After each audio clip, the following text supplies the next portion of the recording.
Tout le monde est là, on peut commencer. Donc, le sujet du panel d'aujourd'hui va traiter d'une question très importante dans l'industrie pharmaceutique, à savoir la sous-traitance, donc l'épineux dossier de sous-traitance. On sait très bien qu'à travers le monde, aujourd'hui, la plupart des entreprises pharmaceutiques font appel à des sous-traitants, que ce soit pour la production, que ce soit pour le contrôle, etc. Et d'ailleurs, les BPF, ils consacrent un chapitre entier à la sous-traitance et définissent ce que c'est qu'un donneur d'ordre, un receveur d'ordre, un contrat qui doit lier entre les deux parties et surtout les clauses et les responsabilités de chacune des parties. Alors, qu'en est-il en Algérie? Il y a récemment un décret exécutif, le 2182 du 23 février 2021, qui encadre un peu cette activité de sous-traitance et par d'externalisation de certaines fonctions, à savoir, par exemple, la production, le contrôle, le stockage des matières, etc. C'est une très, très bonne initiative du ministère de l'Industrie pharmaceutique, puisque déjà, ça permet de créer de l'emploi, des richesses, et puis ça allège énormément les industries pharmaceutiques, puisqu'elles peuvent sous-traiter un certain nombre de fonctions auprès de prestataires. Bien, nous allons donc aujourd'hui discuter un peu de cette activité et de cette relation qui doit exister entre le prestataire, en fait, le donneur d'ordre et le receveur d'ordre. Donc, ma première question, ça sera destinée au docteur Rezik, qui est docteur en pharmacie et puis surtout cadre au niveau de Biopharm. Ma question, elle est toute simple, c'est quelles sont toutes les fonctions que vous pouvez externaliser, donc quelles sont les prestations auxquelles vous pouvez faire appel, et puis quelles sont les contraintes qui peuvent être liées justement à cette pratique.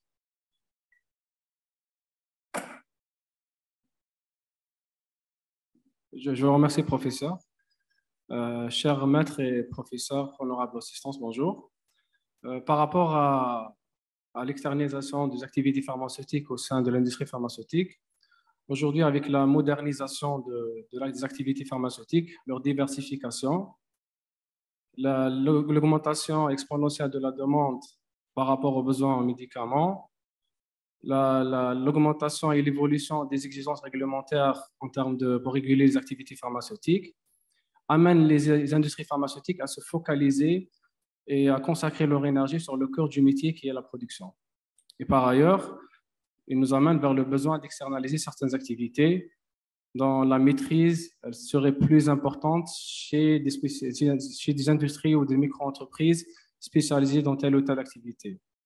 Je citerai l'exemple, par exemple, du nettoyage, de certains contrôles qualité, de la qualification, de la recherche et développement, etc. Donc, le besoin d'externaliser certaines activités pharmaceutiques pour se concentrer au cœur du métier d'industrie pharmaceutique. Comme vous avez dit, professeur, le décret relatif aux établissements pharmaceutiques, en fait, il a planté le décor par rapport à la réglementation sur les activités pharmaceutiques qui est en relation avec les exigences des bonnes pratiques de fabrication, l'annexe sur l'externalisation.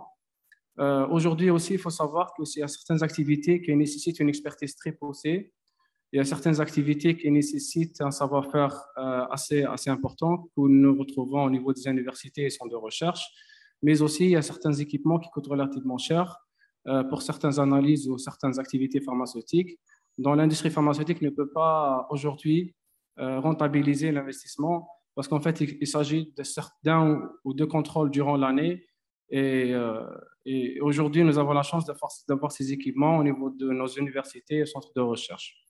Il y a aussi le point concernant la taxe sur la valeur ajoutée. Aujourd'hui, la commercialisation des produits pharmaceutiques, elle est exonérée d'impôts, de TVA. Mais par contre, quand nous sous-traitons une activité pharmaceutique, il y a une taxe sur la valeur ajoutée qui est appliquée sur la prestation de service. Merci, docteur. Vous avez très bien planté le décor.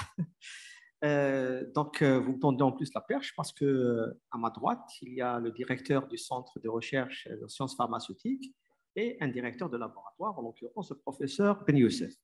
Donc, j'adresse la parole maintenant aux universitaires.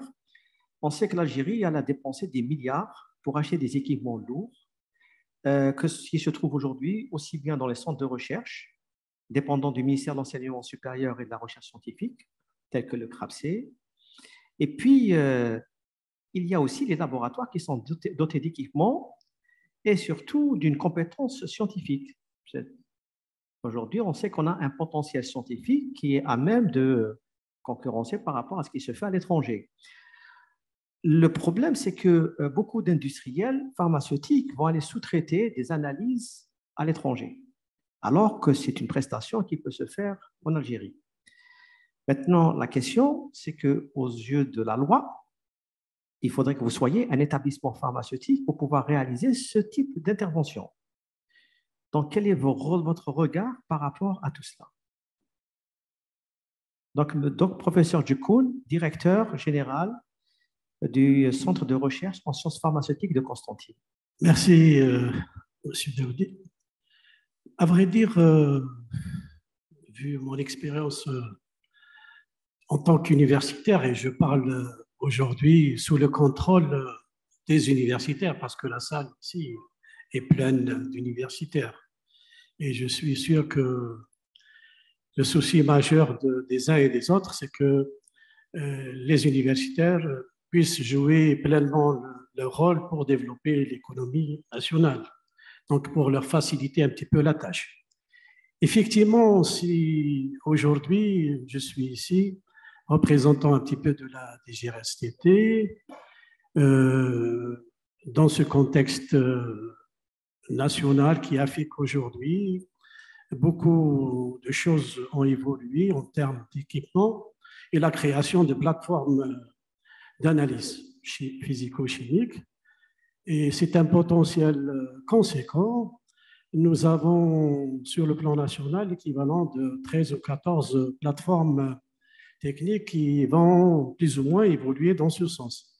Comment les mobiliser? Je pense qu'aujourd'hui, à travers ce texte qui a vu le jour se créer, il faut qu'il évolue dans le sens où il impliquerait l'expertise de l'université, parce qu'en fin de compte, je vois que le texte en lui-même, je ne dirais pas qu'il exclut, mais on ne voit pas la présence de l'université dans les alinéas, dans les articles de ce texte.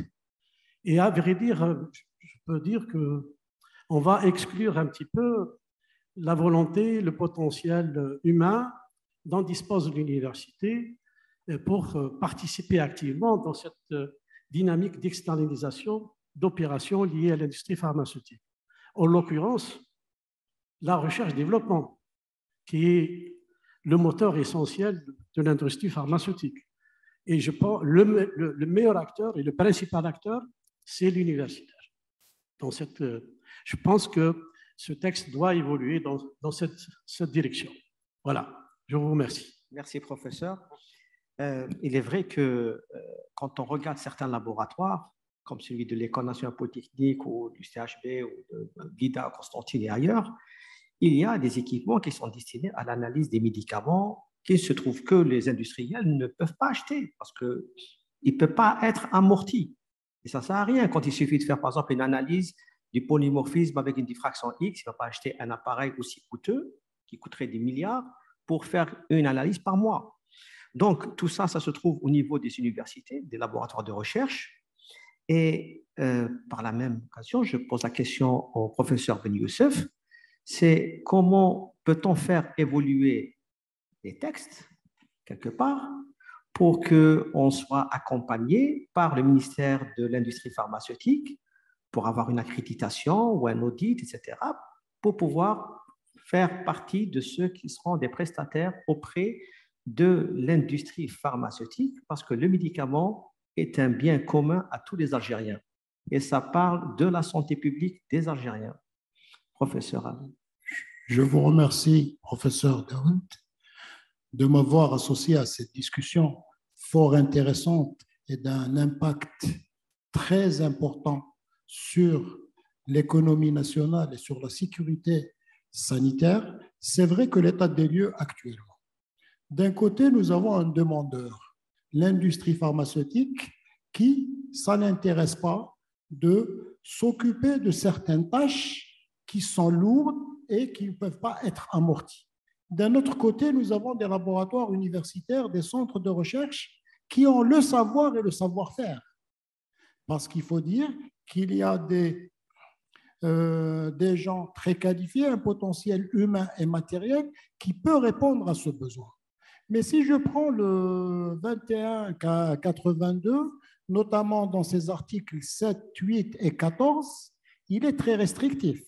Je vais poser le problème qui est simple. Un contrôle analytique. Pour un contrôle analytique, il faut que ce soit un établissement pharmaceutique. Est-ce que, on se pose entre scientifiques la question qui est la suivante, est-ce que j'ai besoin d'un établissement pharmaceutique répondant à tous les critères pour être habilité établissement pharmaceutique pour faire un contrôle analytique ou bien pour mettre au point une technique analytique? Donc, le laboratoire est capable de répondre à cela. La seule peut-être faiblesse de nos laboratoires, c'est que nous ne sommes pas certifiés. Un processus de certification est indispensable si on veut répondre à une prestation ou une demande bien déterminée. Pour tout ce qui est équipement dont on a acquis ces dernières années, mon collègue professeur Djikon vient de parler des plateformes et des centres de recherche. Pourquoi ne pas dédier carrément un pôle à l'analyse du produit pharmaceutique puisque le marché est là? Le marché est là et nous pouvons répondre à cela. Au-delà de cette approche, l'externalisation de certaines fonctions. Si on arrive à externaliser certaines fonctions, quel serait l'impact de l'externalisation de ces fonctions-là? Ça permettrait à l'opérateur pharmaceutique de se concentrer sur son cœur de métier, c'est-à-dire sur sa tâche principale.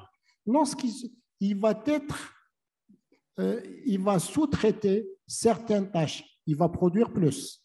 In fine, cette approche-là va être équivalente à l'implantation de plusieurs usines en termes de capacité de production, en termes de création de richesses et en termes de création d'emplois. Voici le deuxième aspect. Donc, et aussi, je reviendrai à une chose, puisque je parle en tant qu'universitaire responsable d'un laboratoire, cette approche-là, faire travailler l'universitaire avec le milieu industriel, ce n'est qu'une première étape. Ça favoriserait le brassage dont on a toujours rêvé. On a parlé de passerelle, université, entreprise, on a parlé de pas mal de choses, mais c'est resté des vœux pieux qu'on n'est pas eu. Mais cette approche-là, de travailler ensemble, faire de la prestation, de fil en aiguille, on va aller vers, je ne dirais pas passerelle, je dirais un brassage. Parce que ce n'est qu'avec une synergie, un travail ensemble qu'on pourra réussir. Et il ne faut pas oublier que, depuis surtout actuellement, la sécurité sanitaire est mise au devant de la scène plus que jamais depuis que nous vivons cette pandémie de Covid, et on voit que la souveraineté d'une nation ne repose sur la sécurité sanitaire, la sécurité alimentaire et la sécurité énergétique. Je vous remercie. Merci, professeur. Actuellement, la politique du gouvernement est orientée vers la création des startups. D'ailleurs, il y a une promotion qui se fait, il y a un ministère qui s'occupe de la création des startups pour les jeunes promoteurs, surtout pour les cadres. Et dans ce sens, ils peuvent très, très bien investir dans le domaine pharmaceutique. C'est vrai que c'est une activité qui doit être encadrée, réglementée, mais au vu de la loi, pour qu'une start-up puisse devenir un établissement pharmaceutique agréé, il y a du chemin à parcourir. Ça va être très difficile, ce qui va décourager énormément de jeunes promoteurs de start-up. Alors, ma question va s'adresser à Dr Haftali, qui est directeur du Fonds national algérien pour les startups, pour nous donner son aperçu sur cette réglementation et ses effets. Merci. Salam alaikum. Donc, honorable assistance, je suis content d'être parmi vous. Tout d'abord, je tiens à féliciter les organisateurs pour le choix de la thématique et d'associer aussi, aujourd'hui, on constate l'association du savoir, de l'industrie et du business, donc en même temps, chose qui est souhaitable de les voir dans tous les secteurs d'activité en Algérie. Effectivement, donc, pouvoir public, comme vous l'avez cité, donc l'orientation de modèles économiques alternatifs ou avec la naissance d'un département ministériel donc, dédié pour les startups et l'économie de la connaissance. Algerian Startup Fund, le Fonds national des startups, c'est le fruit exactement de la collaboration entre le ministère et les 6 banques publiques, d'où la naissance de l'ASF. C'est une société de capital investissement, un capital risqueur, communément connu. Déjà, depuis l'annonce l'année dernière par le président de la République, officiellement, donc, nous sommes mis en orbite, donc le passage de l'idée à la concrétisation. Donc, ce fonds, brièvement, je vais donner un aperçu. Donc, c'est un fonds donc, dédié pour le financement des startups et les projets innovants. Comme son nom l'indique, dire c'est quoi une startup ou le projet innovant, il y a un comité national de labellisation, donc, qui est seul donc, habilité à dire que ce projet donc, rentre dans le cadre d'un projet innovant ou startup. Donc, composé de 9 départements ministériels, chacun dans ses territoires de compétences. Effectivement, donc, à start-up, aujourd'hui, moi, je reviens juste en arrière. Je ne suis pas spécialiste dans votre domaine, mais sachant la sécurité sanitaire, la crise qui a frappé le monde entier, l'exemple vivant, c'est le vaccin de la COVID-19, donc, qui a été développé par une start-up. Donc, en Allemagne, si je ne me trompe pas, donc un couple allemand d'origine turque donc, a été à l'origine donc, de la création de ce vaccin. Effectivement, comme disait le professeur tout à l'heure, donc le besoin les big pharma aujourd'hui, c'est la recherche et le développement. Pourquoi investir donc, dans un investissement lourd, coûteux, qui prend beaucoup de temps, surtout, et des coûts? Pourquoi pas externaliser ses besoins? Le plus important, c'est comprendre notre besoin. Aujourd'hui, une startup, elle est capable de fournir les solutions ou bien d'innover un bien ou un service pour le besoin d'un marché, ou bien répondre à une problématique, soit avec innover une solution, améliorer un process, un nouveau process, ou améliorer sensiblement, pas forcément l'invention. C'est le cas aussi. Moi-même, j'appartiens à cette famille de l'innovation. Peut-être mon point commun avec la journée d'aujourd'hui, c'est on investit dans le capital humain. C'est ça la locomotive réelle. Donc, on investit dans le savoir. Et je salue par la même occasion donc, les chercheurs ou bien les étudiants récompensés tout à l'heure par leur thématique et leur savoir. D'où la naissance de l'idée. C'est exactement ça. Ça commence toujours par des recherches à travers une thématique, à travers les universités, à travers des binômes, une chambre. Et l'idée, elle se développe rapidement. La start-up, donc, elle a un fort potentiel de croissance. Aujourd'hui, donc, à travers cette journée, je veux injecter des ondes positives pour, ici, les chercheurs, mais, chers panélistes aussi, qu'il y a une possibilité. Il a cité, donc, la réglementation. Je ne suis pas vraiment spécialiste dans la réglementation, mais je peux en témoigner que ça existe. Aujourd'hui, moins d'une année de fonction de notre jeune fonds, nous-mêmes, nous sommes en mode start-up. Déjà, on cumule pas mal de start-up. Déjà, le nom financement, il n'y a pas que le financement, il y a l'accompagnement, il y a le suivi. Notre méthode, façon de faire, se diffère des mécanismes de financement classiques par rapport à peut-être le circuit bancaire qui nécessite, basé sur la dette. Nous, notre approche, elle est complètement différente. Elle est basée sur le risque. Donc, l'industrie de capital risque, c'est une industrie donc basée sur la prise de risque. Prise de risque, en général, même les big pharma n'investissent pas dans les projets risqués et volatiles.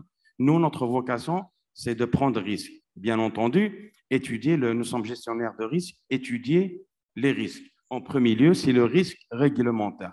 C'est la faisabilité, parce qu'on travaille avec le pharmaceutique, c'est une activité fortement réglementée. On a le risque commercial, on a un risque concurrentiel et puis le risque opérationnel. Pour vous faire savoir qu'aujourd'hui, on cumule déjà, on avoisine 65 projets donc en portefeuille. On a étudié plus de 250 projets innovants et startups. Et parmi notre portefeuille, qui avoisine à peu près 20% entre les health tech, sociétés en pharmaceutique, la santé et l'industrie pharmaceutique. D'accord. On reviendra sur ce sujet. Merci. Après. Merci, docteur. Donc, maintenant, je passe la parole au professeur Merad, qui est experte en NSM, experte à l'Agence européenne, une grande expérience dans l'industrie pharmaceutique en tant que consultante sur les BPF. Et puis, ma question, c'est que la prestation, l'externalisation, au sens des BPF, c'est juste un donneur d'ordre et un receveur d'ordre. Et comment voyez-vous, quel est l'éclairage que vous portez sur cette réglementation? Merci, professeur. Oui, l'entreprise pharmaceutique est régie par les bonnes pratiques de fabrication. Dans le monde entier, ce sont les BPF qui déterminent l'orientation d'une fabrication d'un médicament. Les BPF ont un chapitre qui est consacré à l'externalisation. Ce chapitre a d'ailleurs changé de titre. Il s'appelait autrefois, comment il s'appelait déjà, sous-traitance tout simplement, et maintenant externalisation des activités. Pourquoi? Parce qu'un laboratoire pharmaceutique ne peut jamais être tout seul, ne peut pas être un cavalier seul, ce n'est pas possible. D'ailleurs, toutes les grandes entreprises se sont tournées vers l'externalisation depuis à peu près une dizaine, voire une quinzaine d'années. Il y a des grandes firmes et des big pharma qui externalisent les 3/4 de leurs activités. Alors, ce que disent les BPF ne parlent jamais d'établissement pharmaceutique, c'est-à-dire qu'un donneur d'ordre doit savoir où aller. Et je trouve que dans notre pays, on infantilise les gens parce que quelqu'un qui fabrique un médicament, il est responsable de son produit. Il n'a pas besoin que le ministère donne une réglementation. Mais par exemple, quelqu'un qui fabrique son produit, il est responsable de son produit. S'il externalise une activité, il sait où la donner. Ce que doit faire un ministère pour la réglementation, c'est venir inspecter, qu'il vienne inspecter pour vérifier que ce laboratoire travaille comme disent les BPF. Mais dire que externaliser des activités uniquement dans un établissement pharmaceutique, ça n'est absolument pas possible. On ne peut externaliser dans un établissement pharmaceutique qu'un façonnage. Mais la recherche et développement, et ce n'est pas possible qu'elle soit faite. Si on veut améliorer la qualité, si on veut augmenter l'innovation, c'est d'aller vers les universités. Quand on a vu ce panel de posters qui nous a été offert, moi j'ai été émerveillée de voir à quel point, au niveau des universités de l'intérieur comme d'ici, les gens travaillent sur la formulation pharmaceutique. Et alors ces gens-là, on ne peut pas les utiliser? Non, c'est un non-sens absolu. Quand on regarde, vous vous êtes baladé dans les allées et vous avez vu que ces petits jeunes travaillent sur les nanoparticules, sur les microencapsulations, sur les billes de je ne sais quoi, sur une extraction, sur une validation analytique, sur des améliorations de performance. Le 3e prix de notre groupe, c'était, moi j'ai même pas été capable de juger ce poster tellement c'était fin. Mais un laboratoire pharmaceutique ne peut pas avoir cette qualité. Donc, si on veut améliorer la qualité, si on veut augmenter l'innovation, si on veut aller vers, il faut absolument s'ouvrir, externaliser vers, pas des établissements pharmaceutiques, vers les gens qui ont le savoir-faire. Mais les universités ont dépensé un argent fou dans les équipements. On a formé des étudiants spécialistes. Jamais une entreprise pharmaceutique ne saura le faire. Donc, la validation analytique, la recherche et développement, je ne sais pas quoi, l'informatique, tout ceci, ça va vers des activités. Et que dit le gouvernement? Il dit que justement, il faut que ces startups puissent vivre. Alors, il faut que l'année dernière, le PSAM 1, c'était le thème de l'année dernière, c'était le pont entreprise-université. Et cette année, on va nous dire non, il faut qu'on coupe ce pont. Non, ce n'est pas possible. Donc, il faut peut-être que ce texte, il ne faut pas le revoir, je ne sais pas comment il faudra faire, mais au moins qu'il y ait ou des additifs ou des textes d'application qui vont dans ce sens. Il faut simplement revenir au BPF. Le BPF dit le donneur d'ordre est maître de son produit. Voilà. Qu'on vienne de l'inspecter, mais qu'on ne lui dise pas, il faut aller là.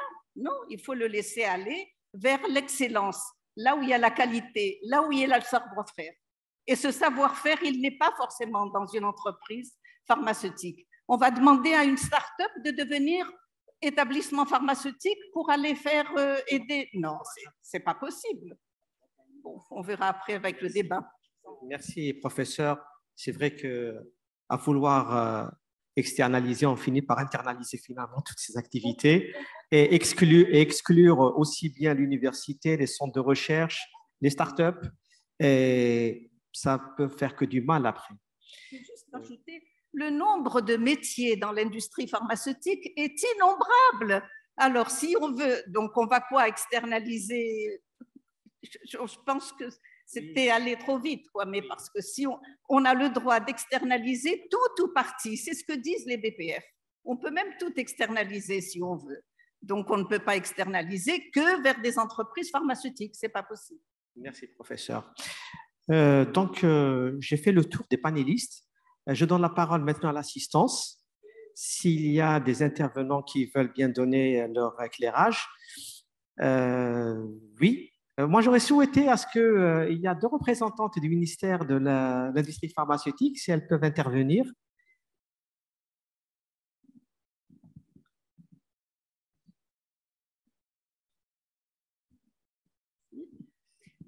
C'est assez vague, je dirais, comme question. Je ne sais pas sur quoi on pourrait intervenir, sauf sur le point qui vient tout juste d'être soulevé, comment pourrons-nous modifier un décret? En fait, c'est des textes qui devaient être faits pour permettre à un ministère qui venait de naître de travailler. Donc, c'est des textes qui étaient faits en concertation avec les producteurs locaux, notamment l'UNOP. Donc, qui ont fait, c'est des textes sur lesquels on a reçu énormément de remarques et qui peut-être n'ont pas pris tout en considération. Là, pour l'établissement pharmaceutique et l'externalisation, ça dépasse notre, comment dirais-je, c'est pas le ministère de l'industrie pharmaceutique directement, c'est sa tutelle qui est l'ANPP. On ne pourra pas aujourd'hui se prononcer au nom de l'ANPP, mais ça sera à eux d'aborder, ou plutôt à eux de détailler cet aspect-là. Donc, c'est des textes, encore une fois, qui sont en cours de modification et on prend la note de toutes les remarques qui ont eu lieu une fois qu'ils sont mis en application et on apportera, on espère apporter, Inch'Allah, autant de modifications, bien sûr, dans le bon sens et en balisant tout ça pour assurer une qualité pharmaceutique qui ne pourra être assurée que par, bien sûr, des établissements pharmaceutiques, dans certains cas. Merci. Vous voulez ajouter un mot, peut-être compléter par rapport à votre collègue? C'est par rapport au décret BPF, justement. Oui. Alors oui, justement, bonjour, c'est Dr Prat, direction de la production au MIP. Donc, c'est juste pour ajouter qu'il y aura très prochainement publication des BPF algériennes, BPF qui ne manqueront pas de... On ne les a pas inventés, c'est les BPF que vous connaissez, mais qui seront opposables et qui aborderont les activités externalisées en long et en large. Cependant, les textes peuvent être modifiés, comme l'a cité ma collègue, et si des propositions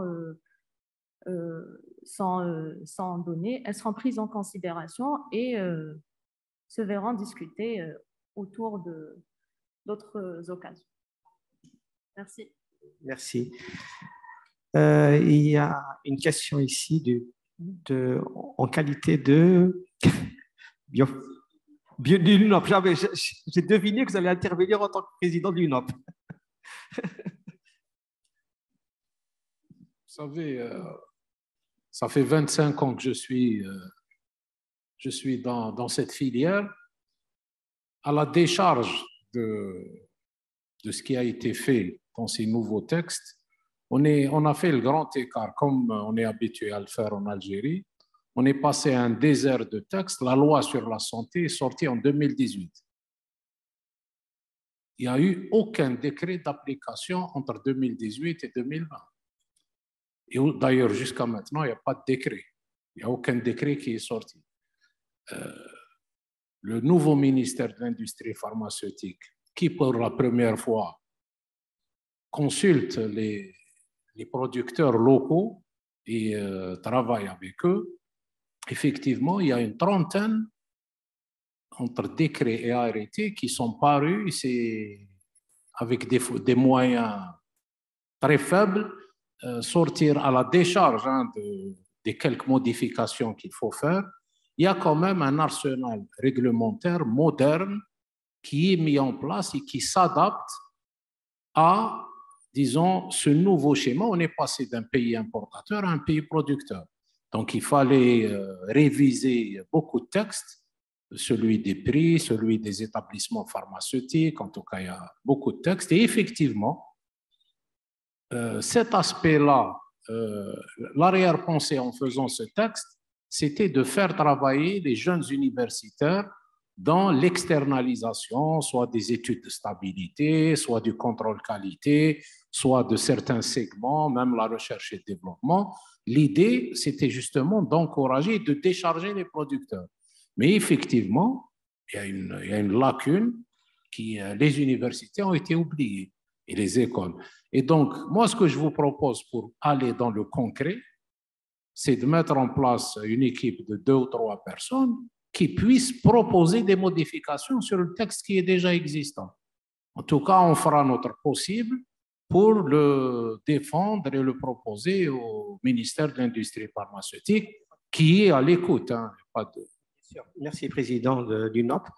C'est ce qui est prévu, c'est-à-dire des recommandations après ce panel. Et on l'enverra, bien entendu, au ministre de l'Industrie pharmaceutique et à qui de droit aussi, pour pouvoir, comme vous dites, recadrer un peu ce texte réglementaire. Il y a d'autres questions, oui. Merci, Dr Derwish du Centre de recherche en sciences pharmaceutiques. Donc, j'abonde totalement dans le sens qui a révélé cette lacune, mais il faut juste préciser à quel niveau se situe le problème, parce qu'il y a plusieurs niveaux au niveau du décret. Tout d'abord, dans la définition même d'une activité pharmaceutique. Quand on vous disait noir sur blanc que, par exemple, la recherche et développement est une activité pharmaceutique et qu'elle est, par définition, doit être exercée par un établissement pharmaceutique, vous imposez, sans parler d'externalisation, un problème d'ordre juridique pour la conception de cette étude, étant donné qu'une étude de recherche et développement n'est pas obligatoirement amenée à avoir un impact sur le statut réglementaire du produit. Et donc, d'emblée, il serait bien de différencier quelles sont les activités à proprement parler tributaires d'un statut pharmaceutique et d'autres qui ne le sont pas. Et donc, un universitaire peut sous-traiter une étude auprès d'un opérateur, que ce soit d'investigation, de valorisation, même de proposition d'argumentaire pour valoriser un produit qui soit naturel ou autre, sans que ça soit nécessairement considéré comme une activité régie par le statut pharmaceutique de l'acteur. Maintenant, quand on parle d'externalisation de l'activité, bien sûr, j'abonde totalement dans ce qui a été dit par M. Chiara et vous-même et les autres intervenants sur la révision de ce décret. Mais déjà, le décret offre quelques possibilités, c'est-à-dire quand il parle de sous-traitance entre établissements pharmaceutiques, est-ce que ça exclut quand même la possibilité de donner une activité ou de sous-traiter une activité chez un acteur de recherche ou bien universitaire? Maintenant, est-ce qu'il est possible aussi sur un plan réglementaire que l'activité soit exercée sur un plan technique par un laboratoire universitaire ou un centre de recherche sous la responsabilité technico-réglementaire du demandeur? Ça offre quand même une possibilité de simplifier cette démarche il sera garant des critères de qualité, de fiabilité des résultats et qui pourrait ouvrir bien sûr bien des portes en contournant certains obstacles administratifs. Merci pour vos commentaires. Si je peux, donc je vais rebondir, je vais me permettre. Oui, bien sûr, M. Fatmi. Finalement, ce qui vient d'être dit, si on, Madame Meraz, c'est les BPF. C'est exactement les BPF. Donc, normalement, l'industrie a le droit d'auditer son prestataire. Le donneur d'ordre. Il l'audite. À partir de là, il sera garant des résultats. Il est responsable des résultats. Voilà, donc je voulais juste dire qu'il y a un cahier des charges, c'est tout. C'est le cahier des charges qui va définir les uns et les autres, simplement. Le ministère n'a qu'à venir inspecter, mais le cahier des charges, c'est entre le donneur d'ordre et le receveur, c'est tout. Vous voulez intervenir, madame? Oui, allez-y. Il y a des questions en ligne. Sinon, on prend la question de la représentante du ministère de l'Industrie Pharma. C'est juste une petite précision que je tenais à apporter par rapport aux opérations pharmaceutiques. Aux activités pharmaceutiques, pardon. Les activités pharmaceutiques sont 5. Parmi elles, la fabrication, qui, elle, comporte plusieurs opérations pharmaceutiques. Parmi elles, la recherche et développement, qui n'est pas obligatoirement une activité pharmaceutique, mais plus une opération de la fabrication qui, elle, est une activité pharmaceutique. C'est très ambigu, mais c'est la fabrication qui est activité pharmaceutique et qui, logiquement, contient ou la comporte la recherche et développement comme étant une des opérations de fabrication. Voilà. Oui, c'est ambigu parce que le stockage des matières premières aussi, c'était une activité. Non, c'est une opération. C'est une opération de l'activité de production. De l'activité de fabrication qui, elle, est une activité pharmaceutique. Elles sont cinq, très ambigu. C'est entre activité et opération. Il faut la faire, stabilité des produits finis, c'est une activité aussi. Il y a 5 activités, c'est la fabrication, l'exportation, l'importation, l'exploitation et la distribution en gros. C'est les 5 seules activités pharmaceutiques. Après, pour définir la fabrication, on utilise le terme opération pharmaceutique ou la opération, même pas pharmaceutique, opération 2. Donc, c'est des opérations d'achat de matières premières, de production, de contrôle qualité, de stockage aussi. Et on définit après la production comme étant plusieurs opérations, bien sûr, de peser, etc. Donc, c'est la production pure et dure. Oui, oui, bien sûr. Oui. Alors, on passe aux questions de nos internautes. Alors, à supposer que nous externalisons au niveau d'une université un test sécu, qui portera la responsabilité pharmaceutique des résultats délivrés? Oui. Deuxièmement, ma question concerne la sérialisation pour un produit dont la production est externalisée. Qui sera responsable d'obtention de ce code et de sa gestion auprès de l'organisme habilité? Est-ce que c'est le détenteur de la DE, l'exploitant ou le fabricant? Madame Béchir, oui. Oui, bien sûr.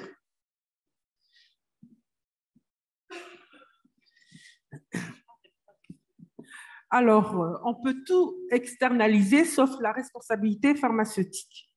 D'où l'intérêt d'avoir un contrat qualité qui détermine clairement les responsabilités du donneur d'ordre et de celui qui sous-traite pour ce donneur d'ordre. Mais la responsabilité pharmaceutique reste au niveau du donneur d'ordre en ce qui concerne, bien sûr, tout ce qui est process et tout. Après, s'il y a des anomalies qui se produisent au niveau du site où il y a eu le façonnage ou une autre activité, là, ça relève de la responsabilité du site receveur. Mais si c'est lié à la fabrication et du produit, aux matières premières qui ont été validées, à tout le process, ça reste… toujours de l'entente. Bien sûr. La responsabilité d'une entente. Bien sûr. Oui. Et c'est pour cela que c'est très important le contrat qualité entre le donneur d'ordre et le receveur. Et tout doit être détaillé, y compris la libération. Il y a une première libération qui se fait sur le site receveur et une deuxième libération qui se fait par le site donneur ou bien même par le site receveur, mais tout ça doit être détaillé pour vraiment limiter le périmètre de la responsabilité du donneur d'ordre et du receveur. Voilà. Merci, docteur. Encore une question de… oui, madame professeure Renassi, oui. Merci. Là, je rebondis sur ce qui a été dit à propos du rôle de l'université.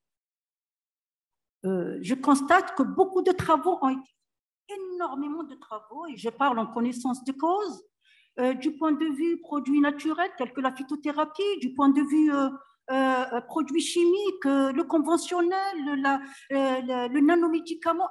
Énormément de travaux ont été faits par les thésards, par les DEMS, par les internes. Mais vraiment, hein, il y a de quoi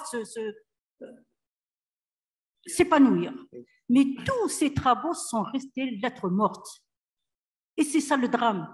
Un effort consenti comme pas possible. Quand je vois ces jeunes en train de se démener, en train de taper à toutes ces portes, pour mettre une technique en place, pour aboutir à un médicament, pour aboutir à un produit cosmétologique, à un produit de dermopharmacie, de phytothérapie, et puis il a sa satisfaction personnelle et après personne n'en parle, quel dommage. Quel dommage, quel dommage. Et je crois qu'il faut tout faire. Et comment faire pour faire valoriser ces travaux et les mettre en application? C'est des travaux de paillasse. Comment les aboutir? Comment on n'a pas… Quand on voit ces travaux, on n'a rien à envier à l'étranger. Mais vraiment rien à envier. Mais comment faire pour faire… je ne sais pas découvrir, mais faire… valoriser ces travaux et les mettre au public. Merci, professeur. Moi, j'aimerais trouver quelle est la méthode, quelle est la démarche pour mettre en évidence tous ces travaux qui ont été mis et qui ont pris un temps énorme. Merci, professeur. Il est clair que pour avoir une économie viable et pérenne, il ne faut pas dissocier l'université et les centres de recherche de notre politique économique. Donc, il est clair qu'il y a un potentiel humain et un potentiel matériel aussi qu'il va falloir exploiter au ministère de l'Industrie pharmaceutique, de faire appel justement à toutes ces compétences qui se trouvent dans les centres de recherche, parce qu'il y a une expertise, et j'en suis sûr, je sais de quoi je parle, et qui peuvent contribuer énormément au développement du médicament en Algérie. Docteur Rezik, vous voulez répondre à la seconde question sur la sérialisation? Oui, tout à fait. En fait, la responsabilité, elle revient sur le médicament, la commercialisation du médicament. En fait, elle revient au détenteur de la décision d'enregistrement. Parfois, c'est le fabricant est lui-même détenteur de la décision d'enregistrement, mais quand le détenteur il externalise la fabrication chez un autre, il reste responsable sur le plan réglementaire de son produit commercialisé.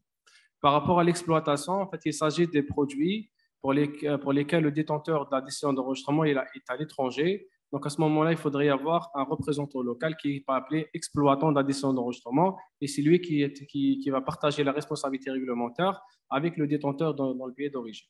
Voilà. Merci, docteur. Oui. Merci, docteur Boubenza. Je pense que tout le monde est d'accord sur que la sous-traitance industrielle dans l'industrie pharmaceutique est une nécessité pour améliorer la compétitivité de notre industrie pharmaceutique. Cependant, je pense que nous avons besoin d'un programme d'appui à la sous-traitance, c'est-à-dire tout un programme. On n'a pas besoin d'attendre l'Union européenne pour nous financer des programmes d'appui. Je pense que l'UNAP ou bien les industriels du domaine de l'industrie pharmaceutique peuvent financer ce genre de programme complet sur 3 ans, 2 ans, et qu'il y aura des actions, que ce soit pour l'amélioration et la veille juridique, c'est-à-dire l'amélioration des textes. Il y a aussi un problème au niveau de la gouvernance universitaire et des centres de recherche. Il faut aussi trouver les textes et les mécanismes pour faciliter le financement et aussi l'achat des équipements et aussi le paiement des experts. Et en même temps, il y a aussi le volet d'accompagnement et de l'aide en matière de certification et d'accréditation pour certaines analyses. Je pense pour la mise en place d'une sous-traitance rapide et efficace que nous avons besoin d'un programme d'appui à la sous-traitance dans l'industrie pharmaceutique. Merci. Merci, docteur. Donc, président de l'UNOP.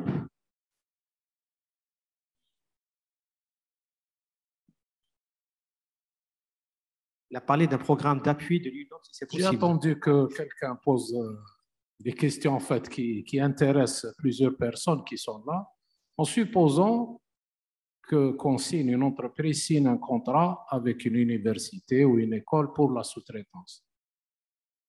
Moi, en fait, on est tous ici pour qu'il y ait une rémunération du mérite.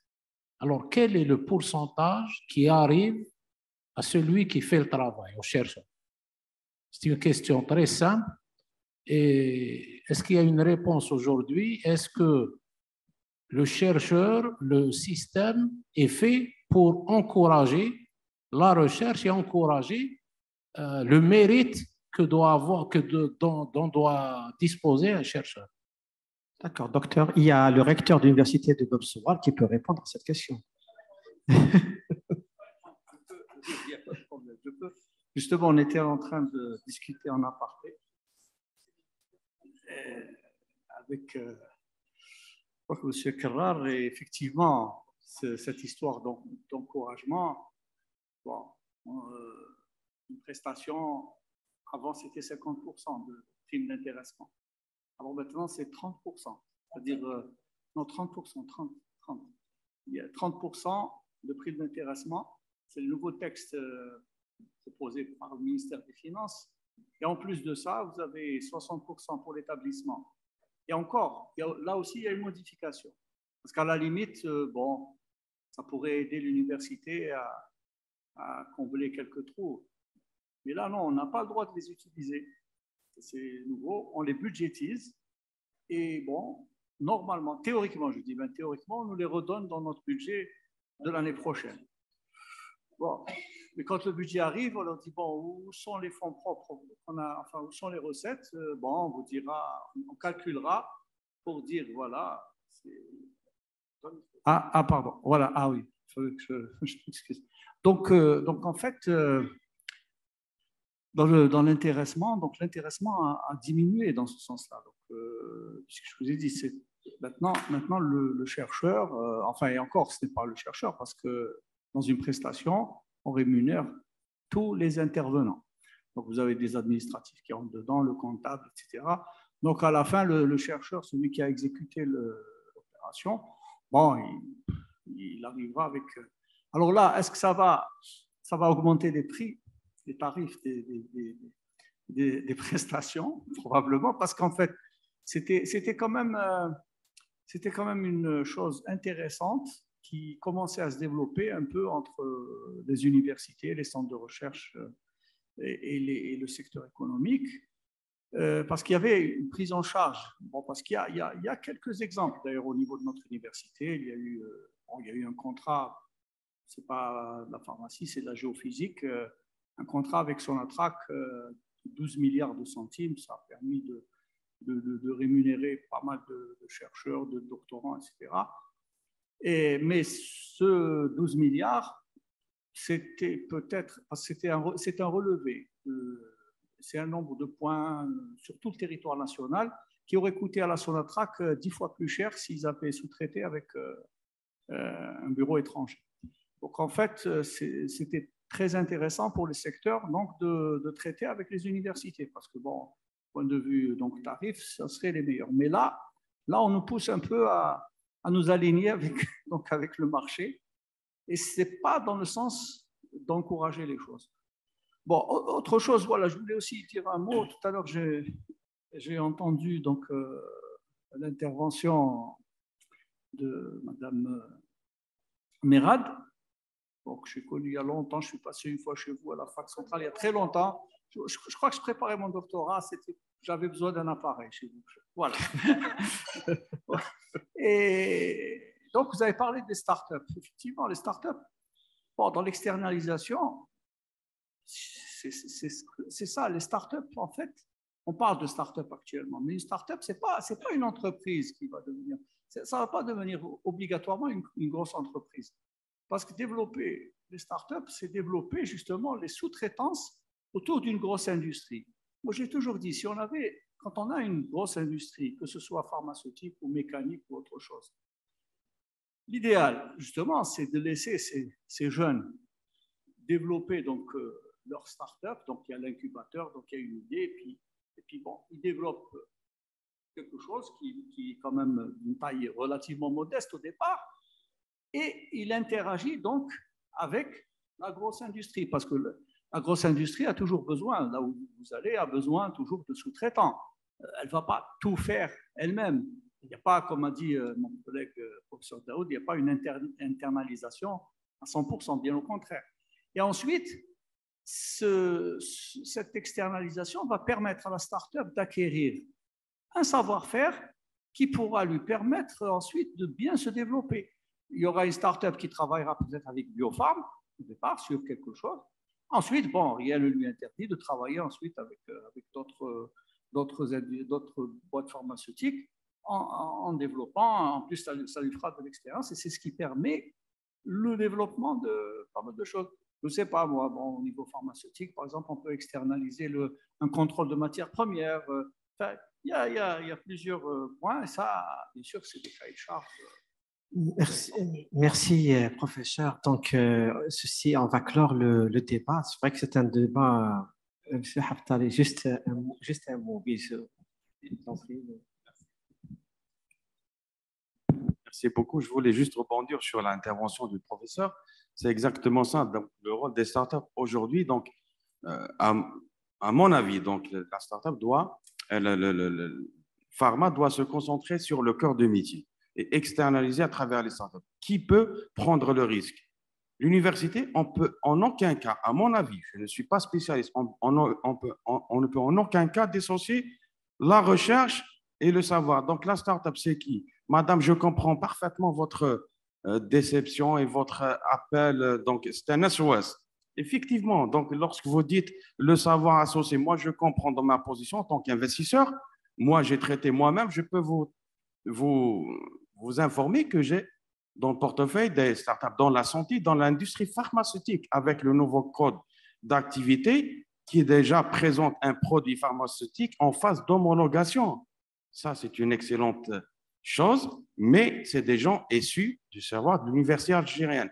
Nous-mêmes, donc le département d'économie de la conscience et des startups, nous sommes en contact permanent avec les universités à travers les incubateurs et l'accélérateur. Lorsqu'on dit maintenant Open Innovation, c'est externaliser un besoin. On a un besoin pour le médicament. J'ai reçu moi-même des chercheurs dans le développement de la molécule, dans le concentrateur d'oxygène, dans les désinfecteurs aussi d'azote et tout ça. C'est une réalité actuellement, mais en aucun cas, on peut dire que la recherche scientifique ou le savoir université, elle sera écartée. Moi, en tant que fonds d'investissement, on investit dans les startups, donc ils ont toujours besoin du savoir, de la recherche, de leurs professeurs dans les orientations, mais pour apporter un plus à travers le fruit avec les prototypes, proof of concept. Aujourd'hui, oui, c'est possible, mais à travers les groupes pharmaceutiques peuvent sponsoriser des actions à travers le soutien des salaires, offrir aussi les espaces communs pour faire les tests de la recherche. Les universités peuvent aussi offrir les espaces communs à travers les labos, à travers les équipements. C'est existant, mais le fonds d'investissement peut prendre le risque. Parce que si on veut aller dans un canal classique d'un financement bancaire ou autre. Donc, personne ne peut prendre le risque. On va parler des garanties, on va parler. Donc, je voulais juste en finir pour dire que la startup peut prendre le risque pour le compte du domaine pharma. Merci beaucoup, docteur Haftari. Exactement, professeur. Exactement. Donc, on va clore les débats. C'est vrai que sinon, on a déjà débordé. Il y a beaucoup de choses à dire. Alors, il y a des recommandations. Sur le tas, comme ça, il y a eu un petit secrétariat qui a pu relever toutes les interventions de nos collègues. Je vais vous lire, mais ça va être affiné après, bien sûr, expédié au niveau du ministère pour que ce soit amélioré. Et vous le trouverez aussi, ces recommandations, au niveau du site du PSAM 2. Donc, il y a quelques points qui sont très importants. La première, c'est introduire et associer les laboratoires de recherche universitaires et les centres de recherche, vu leur potentiel humain et matériel. Deuxième point, mise à niveau et accréditation de certains organismes, tout en assurant leur encadrement et accompagnement. Faciliter l'intégration des startups dans ce réseau de prestataires. Dédier un pôle pour l'analyse, contrôle, stabilité et bioéquivalence du médicament, assouplir les procédures d'externalisation, particulièrement pour les analyses et la R&D, et de se référer au BPF comme norme internationale, outil de travail réglementaire. Créer une délégation qui va soulever et identifier des modifications et apporter au texte déjà existant. Créer une commission de travail qui va faire des propositions et recommandations pour l'enrichissement des textes en incluant les laboratoires de recherche et les centres de recherche. Un programme d'appui pour la sous-traitance avec peut-être l'aide de l'UNOP. L'accréditation des laboratoires de recherche et des centres de recherche pour des analyses. Voilà brièvement un peu les recommandations des panélistes et des intervenants. Mais sinon, on va essayer de l'affiner avec le professeur Merad après dans un texte qu'on enverra à tous ceux qui seront destinataires pour leur exploitation.